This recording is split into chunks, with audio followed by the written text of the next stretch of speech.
Homes for the forgotten, lost, and disturbed. This is Creedmoore. In the hills just outside a small, forgotten town stood an old mental hospital, long abandoned. The locals never ventured near it, whispering about strange lights and sounds that sometimes emanated from the crumbling building, especially on cold, foggy nights. Legends told of unspeakable experiments conducted on the patients, many of whom were never seen again.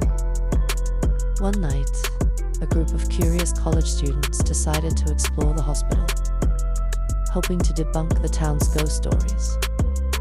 Armed with flashlights and cameras, they pushed open the rusted gates and walked up the overgrown path toward the looming structure. The air grew colder as they approached, their breaths visible in the pale moonlight. Inside, the hospital was a maze of peeling paint, broken windows, and silent hallways. The group split up, eager to capture footage from different parts of the building. As they ventured deeper into the hospital, strange things began to happen. One student, Sarah, wandered into an old examination room. The moment she stepped inside, the door slammed shut behind her. Panicking, she pounded on the door, but her friends couldn't hear her. The air grew thick, making it hard for her to breathe. Then, she saw a shadowy figure in a hospital gown standing in the corner. Its head tilted unnaturally to one side. It whispered something, barely audible. Sarah strained to listen, her heart pounding in her chest. "Help me." Meanwhile, the others were experiencing their own terrors.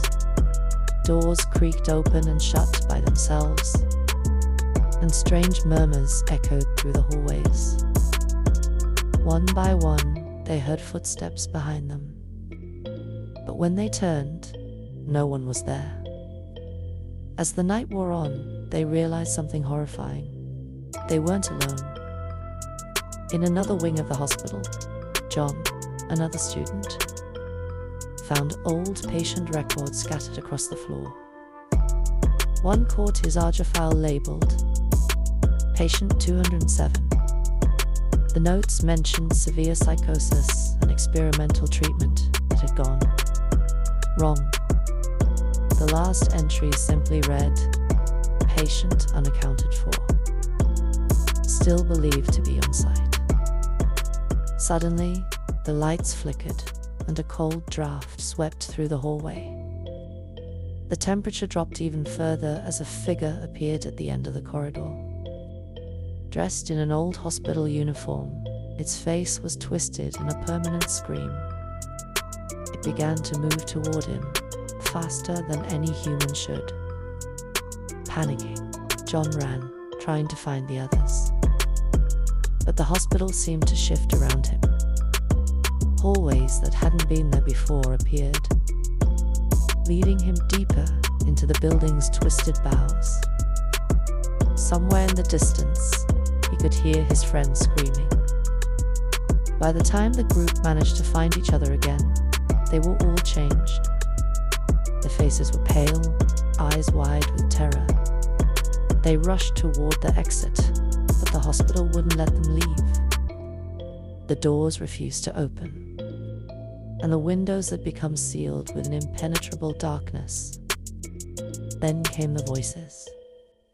No one dared to go near the hospital again.